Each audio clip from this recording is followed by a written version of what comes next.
Anem a veure l'energia per a calfar 2 quilograms d'aigua de 15 a 100 graus centígrads amb un foc elèctric de 2 quilowatts.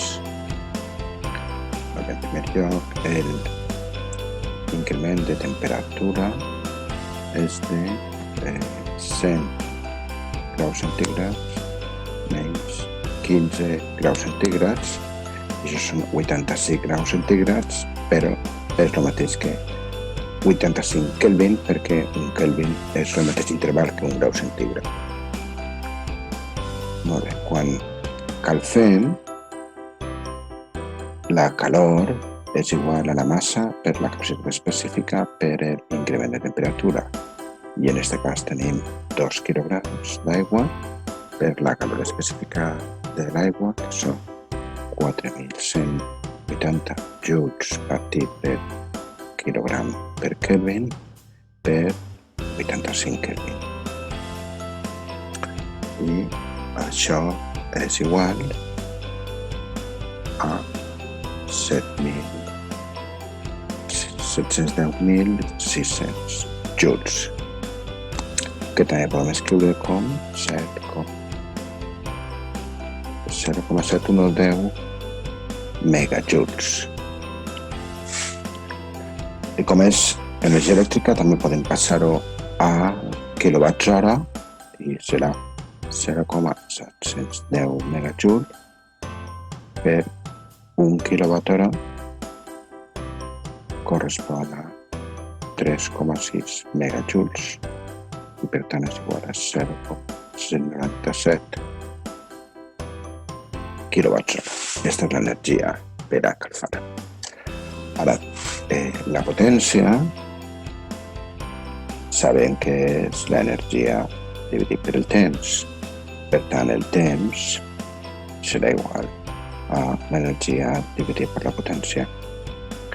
En aquest cas són 0,710 megajoules partit per 2 quilowatts hora. 2 quilowatts, que és la potència de calfament.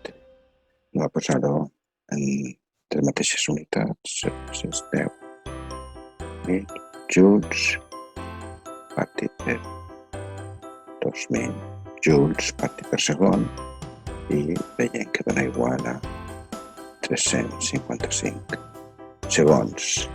Dividim per 60 són 5,92 minuts i dividim per 60 són 0,0986 hores. Ara, si multipliquem la potència per temps, tenim l'energia novament.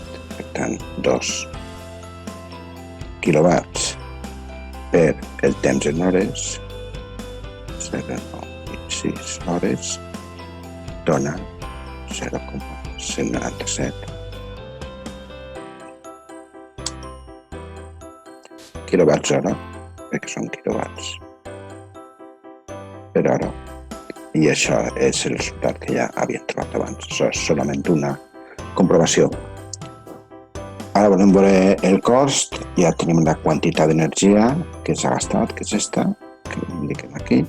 I el cost d'energia suposem que són 0,4 euros per quilowatt hora. Aleshores, el cost d'esta calor, Q, serà l'energia gastada per el cost de l'energia. I això serà igual a 0,197 quilowatts hora per 0,4 euros per quilowatt hora. I això dona igual a 0,079 euros. Aquest és el cost. Calfar l'aigua.